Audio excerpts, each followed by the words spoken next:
हम कवर करने वाले हैं उसका मीनिंग, इंपॉर्टेंस या फिर नीड और डिपार्टमेंटेशन के क्या स्टेप्स हैं वो। ठीक है। अच्छा, इससे पूरा लेक्चर स्टार्ट करने से पहले मैं एक रिक्वेस्ट जरूर करूंगा कि इससे पहले जो लेक्चर्स जो डेलीगेशन पे बनाए गए थे, मैं सारे स्टूडेंट से रिक्वेस्ट करूंगा कि वो सारे लेक्चर्स क्या बोलते हैं कंप्लीट कर लें, क्योंकि हो सकता है वो क्या बोलते हैं कुछ दिन के बाद वो आपका यूट्यूब से चले जाए। ठीक है, तो इसीलिए क्या बोलते हैं वो सारे लेक्चर्स को आप कवर कर लें। अपार्ट फ्रॉम दैट मैं ये देख रहा हूँ कि बहुत सारे जो स्टूडेंट्स हैं अभी तक क्या बोलते हैं कि पहले वाले लेक्चर्स अभी तक कंप्लीट नहीं किए हैं। तो देखिए ये सारे जितने आपका वीडियोस बनाने के लिए क्या बोलते हैं कि एक्सपेंसेस भी क्या बोलते हैं कि आपका होते हैं, तो और एफर्ट्स भी बहुत ज़्यादा लगता है। और यूट्यूब वीडियो बनाने का सबसे बड़ा रीज़न यही है कि आप लॉन्ग टाइम तक वो क्या बोलते हैं कि आपका यूट्यूब में रह सके और ताकि आप पढ़ पाए। ठीक है, अब यहाँ पे ये चीज का आपको ये बेनिफिट मिल जाता है कि अगर आपको कोई पर्सनल वर्क अगर क्या बोलते क्लास टाइम के दौरान है, तो अगर ये यूट्यूब वीडियो अगर 24 आवर्स या फिर क्या बोलते 48 आवर्स तक क्या बोलते हैं अगर रह रहा है यूट्यूब में, तो कम से कम उस 24 आवर्स के अंदर क्या बोलते हैं आप जो वीडियोज हैं उसको आप कवर कर लें। ठीक है, ताकि क्या बोलता है कि आगे के जितने वीडियोज हैं मैं आपको बनाते जाऊंगा, तो आप कम से कम उसके साथ आप एक्वेंट होते जाएंगे। क्लियर। और एक चीज, मैं जो ये वीडियो बना रहा हूं, मैं चाहता हूं कि वीडियो के हर एक सेंटेंस को आप क्या बोलते हैं प्रॉपर्ली आप सुने। ठीक है, जहां पे भी डाउट्स हुए उसको आप क्या बोलते हैं कि आप वो डाउट्स क्या बोलते हैं कि आप कमेंट बॉक्स में आप डालें। ठीक है, ताकि आपके जो डाउट्स हैं या तो मैं आपको रिटर्न में या फिर कोई दूसरे वीडियो में, ठीक है, या फिर कोई क्या बोलते हैं लाइव डिस्कशन करके हम क्या बोलते हैं वो आपका डाउट्स जो है उसको हम क्लियर कर दें। ठीक है, ये चीज क्लियर हो गया आई थिंक सबको। ओके, तो आज हम स्टार्ट करते हैं मीनिंग, इंपॉर्टेंस या फिर नीड और डिपार्टमेंटेशन के क्या स्टेप्स हैं उसके बारे में आज हम पढ़ने वाले हैं। तो सबसे पहला कि क्या हम जो स्टार्ट करेंगे ये है कि ये डिपार्टमेंटेशन होता क्या है, इसकी मीनिंग क्या है। तो नेक्स्ट वाला स्लाइड दिखाने से पहले जिसमें डिपार्टमेंटेशन का मीनिंग क्या बोलते हैं कि रिटर्न में मेंशन किया गया है, मैं पहले उसको अच्छे से एक्सप्लेन कर देता हूं। तो जनरली क्या होता है कि हमारा एक बहुत बड़ा कंपनी है और इस कंपनी में हमारे कई सारे काम होते हैं। ठीक है, बहुत सारे वर्क होता है, तो इट इज नॉट पॉसिबल कि एक सिंगल पर्सन ये सारे काम को कर पाए। ठीक है, तो फिर आप क्या बोलते हैं सर ये सिंगल पर्सन काम को नहीं कर पाएगा, तब हम डेलीगेट कर देते हैं अपने काम को। जब हम डेलीगेट करते हैं तो हम क्या करते हैं, हम अलग अलग पर्सन को अलग अलग काम हम क्या करते हैं डेलीगेट करने का कोशिश करते हैं। लेकिन ये जो कंपनी के बहुत सारे ह्यूज एक्टिविटीज होते हैं, बहुत सारे एक्टिविटीज होते हैं, और ये सारे एक्टिविटीज का जरूरत पड़ता है हमारा ग्रुप गोल को अचीव करने के लिए। तो डिपार्टमेंटेशन का काम क्या होता है, हम डिपार्टमेंटेशन में क्या करते हैं, पूरा जो कंपनी है या आप बोल सकते हैं जितने भी एक्टिविटीज जितने भी काम होते हैं पूरे कंपनी में, वो सारे एक्टिविटी का हम ग्रुपिंग कर देते हैं एक तरह से। यानी कि हम क्या करते हैं अलग अलग डिपार्टमेंट बना देते हैं। ठीक है, हम अलग अलग डिपार्टमेंट बना देते हैं और हर एक डिपार्टमेंट का अलग अलग एक्टिविटीज होता है। यानी कि आइडेंटिफाइंग एक्टिविटीज को हम डिटरमाइन करके एक ग्रुप में डालते हैं जिसको हम बोलते हैं डिपार्टमेंटेशन। जैसे कि परचेज करने का जितने भी सारे एक्टिविटीज हैं हमने उसको डाल दिया परचेज डिपार्टमेंट में। ठीक है, यानी कि इसमें वो सारे क्या बोलते हैं कि पर्सोनल या वो सारे क्या बोलते हैं कि पर्सन होते हैं जिनका काम होता है अच्छा क्वालिटी के सामान को परचेज करना, और जो रिक्वायर्ड है हमारे ऑर्गेनाइजेशन में उसको ध्यान में रखते हुए हम क्या करते हैं हमारा रॉ मटेरियल्स को हम प्रोक्योर करते हैं या परचेज करते हैं। ठीक है, अब परचेज डिपार्टमेंट कोऑर्डिनेट करता है किससे, जनरली प्रोडक्शन डिपार्टमेंट से। यानी कि क्या प्रोडक्शन होने वाला है वो सारा इंफॉर्मेशन कलेक्ट करता है परचेज डिपार्टमेंट, प्रोडक्शन डिपार्टमेंट से, और उसके बेसिस पे फिर वो अपना काम करता है। वैसे ही हमारे ऑर्गेनाइजेशन में एक और डिपार्टमेंट हो सकता है फिनेंस डिपार्टमेंट, जिसका काम जो है सिर्फ फिनेंस से रिलेटेड काम ही करना होगा। यानी कि जो पैसा का क्या बोलते हैं कि जितना क्या बोलते हैं डिसबर्समेंट होगा, अगर हम रॉ मटेरियल्स परचेज करते हैं तो या अलग अलग डिपार्टमेंट को जो सैलरी जाता है वो सारा आपका क्या फाइनेंस डिपार्टमेंट करता है। तो हम यहां पे क्या कर रहे हैं, हम जो एक्टिविटीज है उसको हम जितने एक्टिविटीज हैं, सारे एक्टिविटीज जितने हैं, ठीक है, वो सारे एक्टिविटीज को हम क्या कर रहे हैं, ग्रुप बना रहे हैं। और ये जो ग्रुप बनता है वो कैसे बनता है, आइडेंटिफाइंग एक्टिविटीज, यानी कि सिमिलर एक्टिविटीज को ध्यान में रखते हुए, जितने भी सिमिलर एक्टिविटीज होंगे उसको ध्यान में रखते हुए हमारा क्या होगा, हमारा ये डिपार्टमेंटेशन होता है। क्लियर हो गया? तो यही चीज आपका मीनिंग में आपका मेंशन किया गया है कि यहां पे हम क्या करते हैं, जितने भी ऑर्गेनाइजेशनल ऑब्जेक्टिव होते हैं या उसको वो क्या करता है, अलग अलग जॉब्स में हम ग्रुप कर देते हैं। यहाँ पे ग्रुपिंग ऑफ ऑर्गेनाइजेशनल एक्टिविटी बोला गया है, ठीक है। फिर हम क्या करते हैं, ये सारे जो जॉब्स, ये सारे जो काम है, ये सारे काम को हम कंबाइन कर देते हैं, ठीक है, यानी कि जो सिमिलर काम होते हैं, और उसको हम क्या करते हैं, फिर से हम उसका अलग अलग डिपार्टमेंट बना देते हैं, ठीक है। तो ये जो प्रोसेस है ग्रुपिंग करने का, ये जो प्रोसेस है ग्रुपिंग करने का, ये एक्टिविटीज का, इसी को हम क्या बोलते हैं, हम डिपार्टमेंटेशन बोलते हैं, ठीक है। क्लियर हो गया? यहाँ पे देखो आपका लिखा हुआ है आपका सेकंड में कि ये एक ऐसा प्रोसेस है जो क्या करता है, आपका पूरे जो एंटरप्राइज यानी कि पूरे कंपनी के जितने भी क्या बोलते हैं डिवीजन होता है उसको डिवाइड करके अलग अलग उसके जितने एक्टिविटीज होते हैं सारे एक्टिविटीज को वो ग्रुप करता है, ठीक है। अच्छा, ऐसा क्यों किया जाता है ये आपको सिंपली पता है, ताकि हमारा क्या हो, परफॉर्मेंस इंप्रूव हो। जो जिस काम में ज्यादा स्पेशलाइज्ड है उसको उसी काम दिया जाए। एक पर्सन क्या बोलते हैं कि आपका कई सालों से प्रोडक्शन करते हुए आ रहा है, तो जितने कंसर्न्ड पर्सोनल या जितने कंसर्न्ड एम्प्लॉइज या वर्कर्स होंगे उनको उसी प्रोडक्शन डिपार्टमेंट में डाला जाए, ठीक है। तो इससे क्या होता है, इससे हमारा परफॉर्मेंस बढ़ता है, इससे हमारा क्या होता है, परफॉर्मेंस इंक्रीज होता है। आगे का इंपॉर्टेंस को बताने से पहले मैं डिपार्टमेंटेशन में और भी कुछ चीज मैं क्लियर कर देना चाहता हूं, ताकि इससे जब हम इंपॉर्टेंस पढ़ेंगे तो हमारा इंपॉर्टेंस पहले से ही हमारा फंडामेंटली क्लियर हो। ओके, तो एक चीज तो क्लियर है कि हम क्या करते हैं, हम अलग अलग एक्टिविटीज को हम डिवाइड कर देते हैं, ग्रुप बना देते हैं। तो इससे हमारा एक चीज सबसे अच्छा क्लियर हो जाता है, वो होता है कि हमारा डिवीजन ऑफ लेबर हो जाता है, डिवीजन ऑफ वर्क हो जाता है, जिससे हमारा क्या होता है, जो स्पेशलाइजेशन होता है वो हम अचीव कर लेते हैं, ठीक ठीक, जिससे हमारा जो स्पेशलाइजेशन होता है वो हम अचीव कर लेते हैं। कहां पे, आपका डिपार्टमेंटलाइजेशन या डिपार्टमेंटेशन के थ्रू। ओके, अच्छा, क्या स्पेशलाइजेशन ही सिर्फ हमारा ऑब्जेक्टिव होता है? नहीं, बल्कि एक और बेनिफिट, बल्कि और भी कुछ हमको बेनिफिट मिलते हैं। जैसे कि स्पेशलाइजेशन हमारा बेनिफिट नहीं, बल्कि और भी कुछ हमको बेनिफिट मिलता है। जैसे कि आपको ये पता होगा कि कौन कितना रेस्पॉन्सिबल है,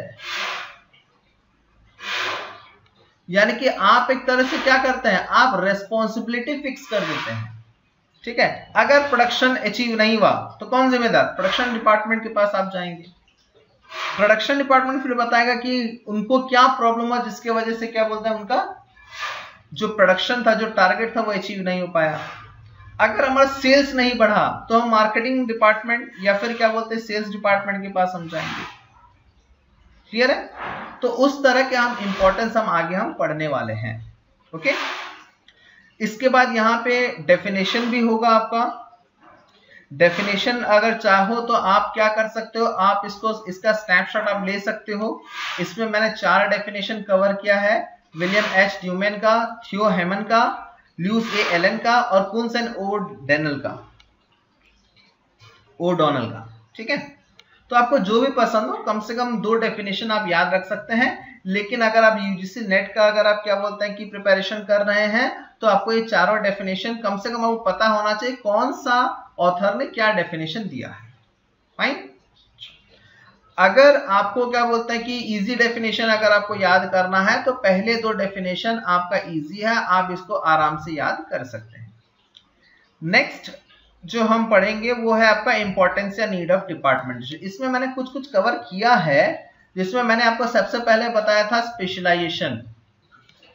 अगर एंटरप्राइज अगर क्या बोलते हैं ग्रुप में अगर डिवाइड हो जाए अलग अलग डिपार्टमेंट में, तो इससे हमारा क्या स्पेशलाइजेशन बढ़ेगा, ठीक है, क्योंकि हर एक डिपार्टमेंट को सिर्फ एक ही मेजर काम के ऊपर ही फोकस करना है। तो जब एक पर्सन एक ही काम को बार बार रिपीटेडली करेगा तो ऑटोमेटिकली क्या होगा, उसका एफिशिएंसी बढ़ेगा। ठीक, अब सेम चीज है क्या आपका एडमिनिस्ट्रेटिव कंट्रोल। नेक्स्ट चीज, अब जब एक कंपनी बहुत बड़ा हो जाता है, ठीक है, जब एक कंपनी बहुत बड़ा हो जाता है तो कंट्रोल करना बहुत ज्यादा डिफिकल्ट हो जाता है।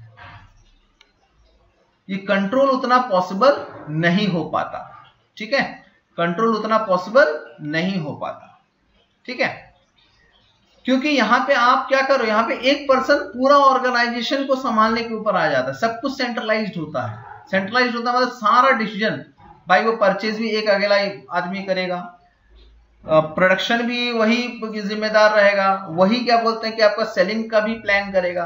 तो एडमिनिस्ट्रेटिव कंट्रोल क्या होता है, बहुत ज्यादा कम्बरसम हो जाता है, बहुत ज्यादा कॉम्प्लिकेटेड हो जाता है, और मैनेज करना भी क्या बोलते हैं डिफिकल्ट हो जाता है।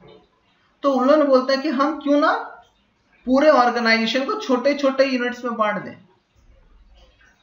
ठीक है, पूरे ऑर्गेनाइजेशन को हम छोटे छोटे यूनिट्स में बांट देते हैं। तो इससे क्या होगा, हमारा जो एडमिनिस्ट्रेटिव कंट्रोल है वो हमारा आ जाएगा, यानी कि हमारा कंट्रोलिंग पावर थोड़ा अच्छा हो जाएगा। और हर एक एक्टिविटी के लिए हम क्या करेंगे, एक एक हेड डाल देंगे। हर एक एक्टिविटी में हम क्या करेंगे, एक एक हेड डाल देंगे, जिसको आप बोल सकते हो हर एक एक डिपार्टमेंटल मैनेजर हम डाल देंगे,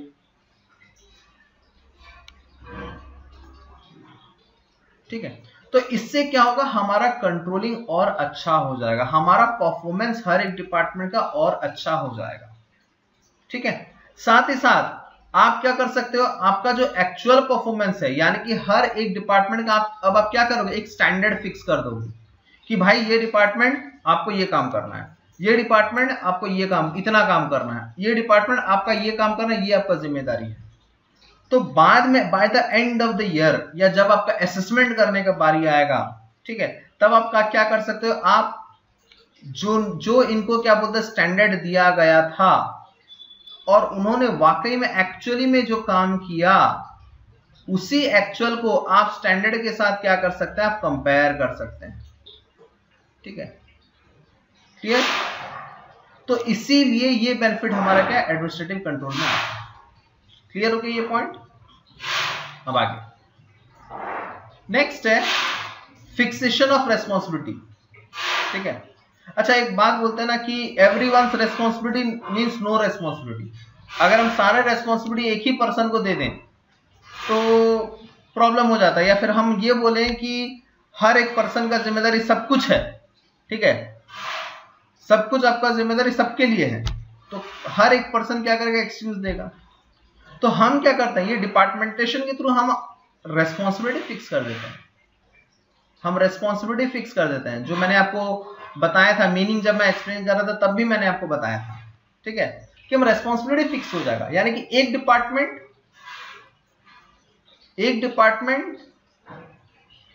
का एक रेस्पॉन्सिबिलिटी होगा,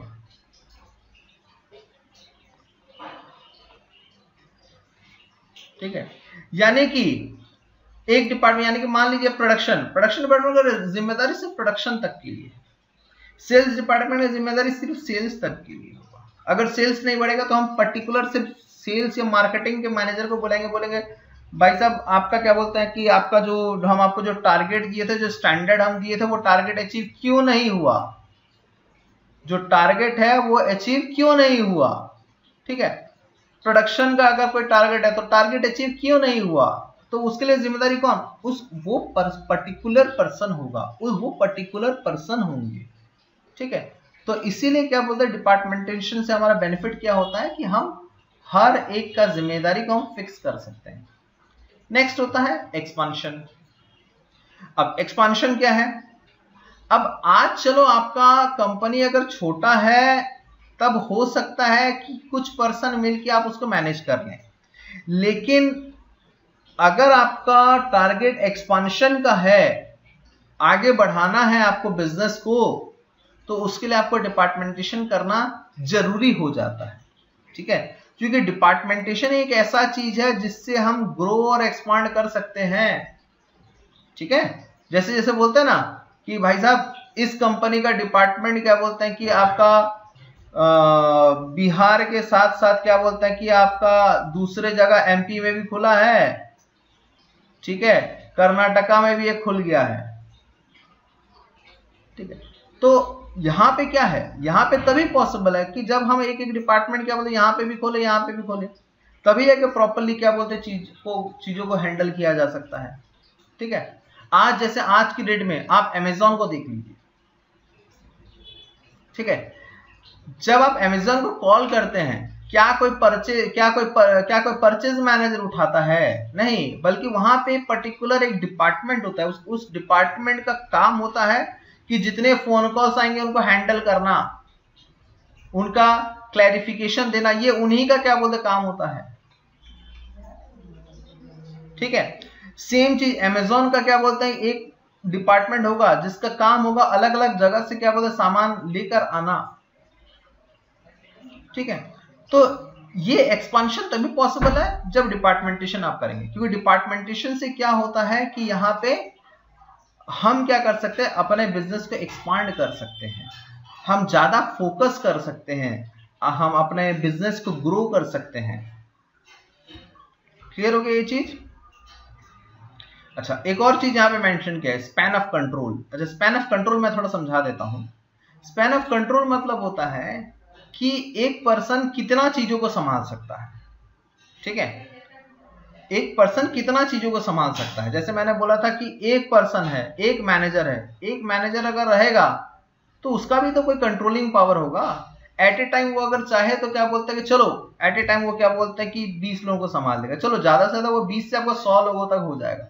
लेकिन अगर ये बढ़ के क्या बोलते हैं मान लीजिए 150 हो जाएगा ना, तब आपका क्या बोलते हैं मैनेजर का कंट्रोलिंग पावर से वो बाहर हो जाए, तब हमको एक और मैनेजर को हमको अपॉइंट करना पड़ेगा, सेकंड मैनेजर को हमको अपॉइंट करना पड़ेगा। तो स्पैन ऑफ कंट्रोल में क्या बेनिफिट होता है हमको कि जब डिपार्टमेंटेशन हो जाता है तो एक मैनेजर के अंडर कुछ स्टाफ होते हैं, एक मैनेजर के अंडर फ्यू स्टाफ होते हैं। ठीक है, या फ्यू पर्सनल होता है जिसको वो आराम से वो अपने हिसाब से वो मैनेज कर सकता है, अपने हिसाब से उनको गाइड कर सकता है या डायरेक्ट कर सकता है। लेकिन एक मैनेजर के अंडर अगर ज्यादा हो जाएंगे तो डिफिकल्ट है। ठीक है, तो डिपार्टमेंटेशन से ये स्पैन ऑफ कंट्रोल भी क्या होता है, अचीव होता है, यानी कि एक मैनेजर उतना ही अपने अंदर स्टाफ रखेगा जितना कि वो हैंडल कर सके, जितना को वो प्रॉपर्ली डायरेक्ट कर सके। ठीक है, नेक्स्ट उसके बाद अप्राइजल। अब ये अप्राइजल क्या होता है? अप्राइजल मतलब क्या होता है, परफॉर्मेंस को चेक करना। मैं लेमन लैंग्वेज का बात कर रहा हूं। ठीक है, परफॉर्मेंस को चेक करना, ये होता है अप्राइजल। ठीक, तो हमने क्या किया है डिपार्टमेंटेशन में, हम अलग अलग इंडिविजुअल्स को हम टास्क अलॉट कर दिए हैं, काम अलॉट कर दिए हैं, अलग अलग इंडिविजुअल्स को, स्पेसिफाइड इंडिविजुअल्स को क्लियरली काम अलॉट कर दिए हैं। तो इससे क्या होगा, हम उनका एक्चुअल परफॉर्मेंस को हम जज कर पाएंगे।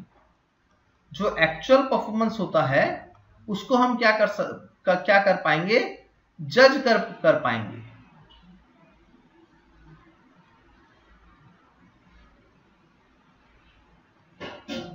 ठीक है, तो अगर हम एक्चुअल परफॉर्मेंस को जज कर पाएंगे तभी जाके अप्राइजल हम कर पाएंगे, यानी कि तभी जाके हम उसका परफॉर्मेंस को जज कर पाएंगे। अच्छा, अभी ये अप्राइजल की क्या जरूरत है?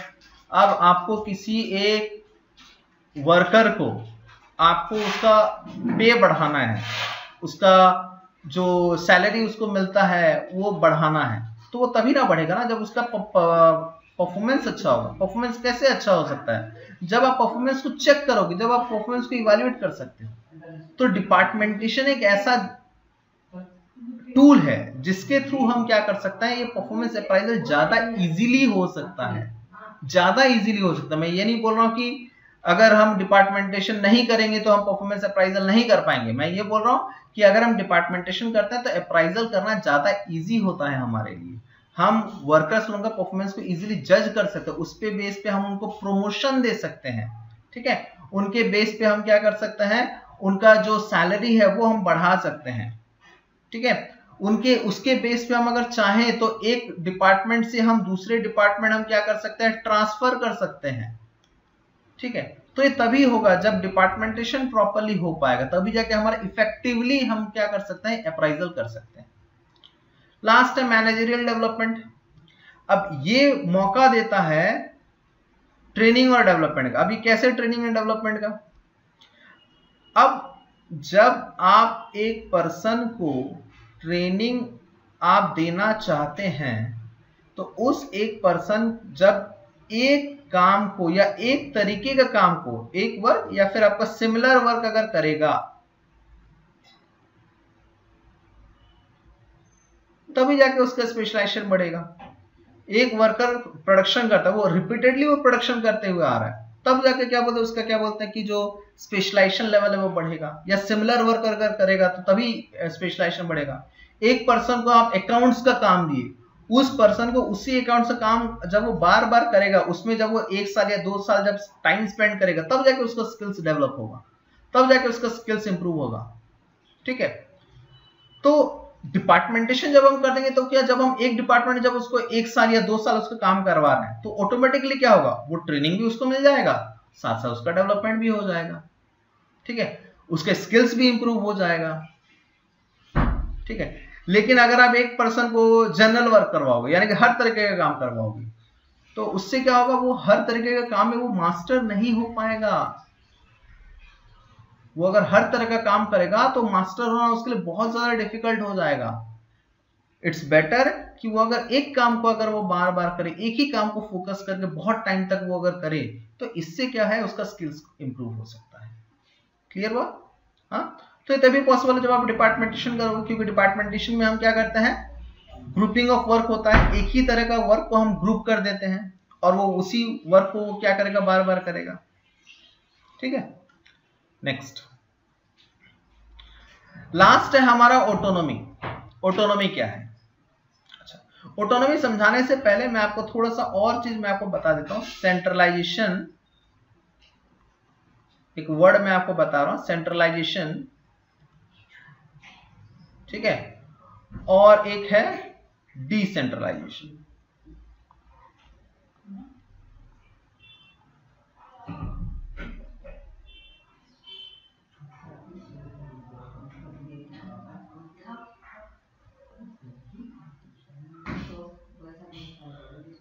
ठीक है, सेंट्रलाइजेशन और एक डिसेंट। अब सेंट्रलाइजेशन मतलब क्या होता है, जब टॉप अथॉरिटी सिर्फ डिसीजन लेगा,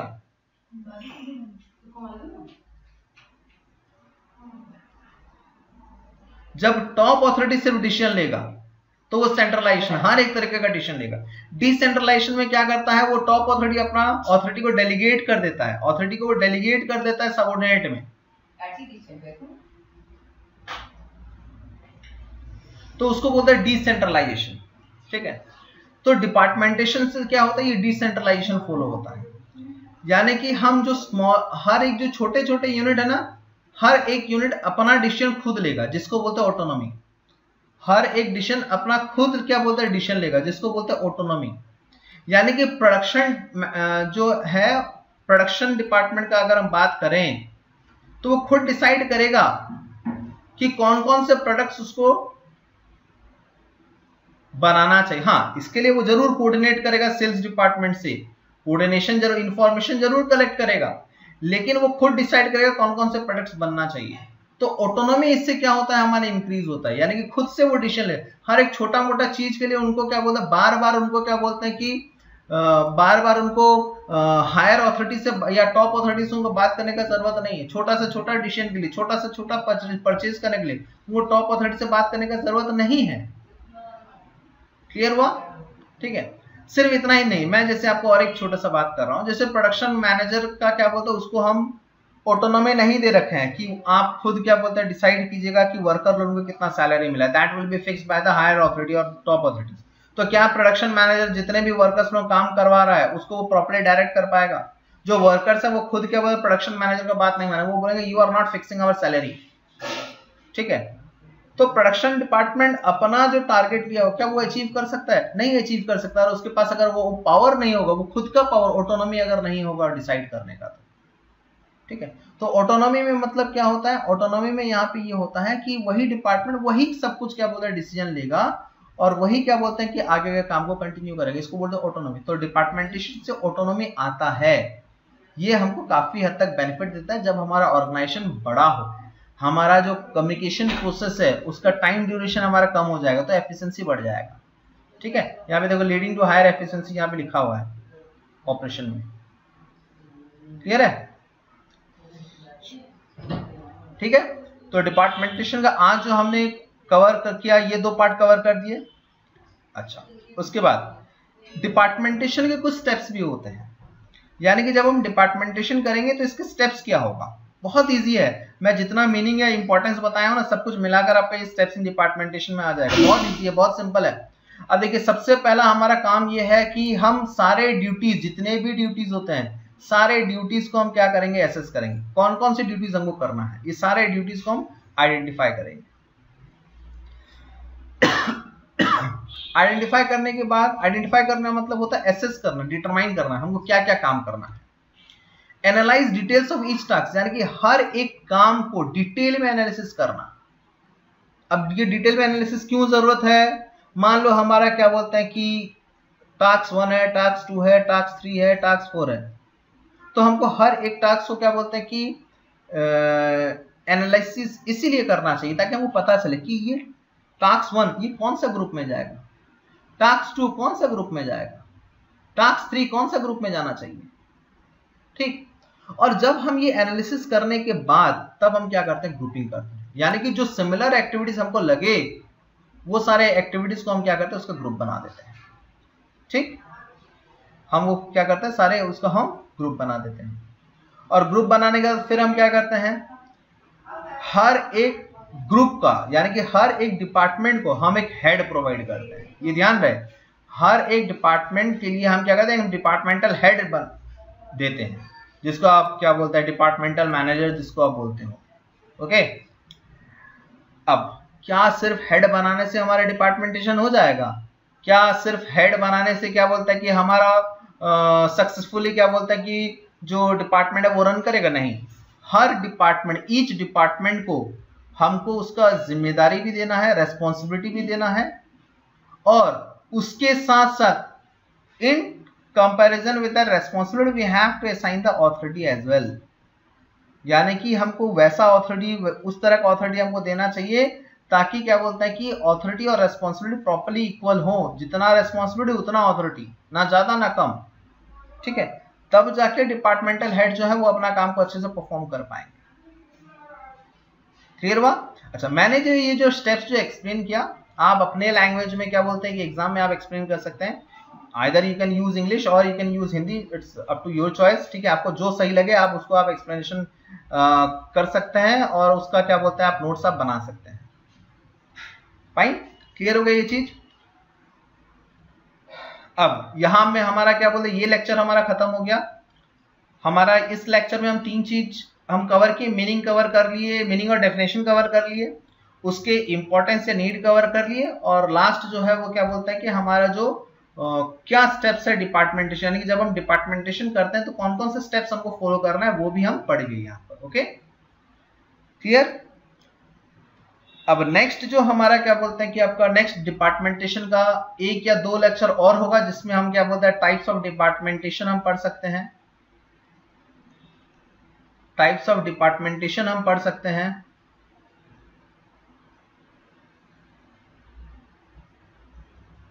ओके, ये हो सकता है हमारा नेक्स्ट लेक्चर।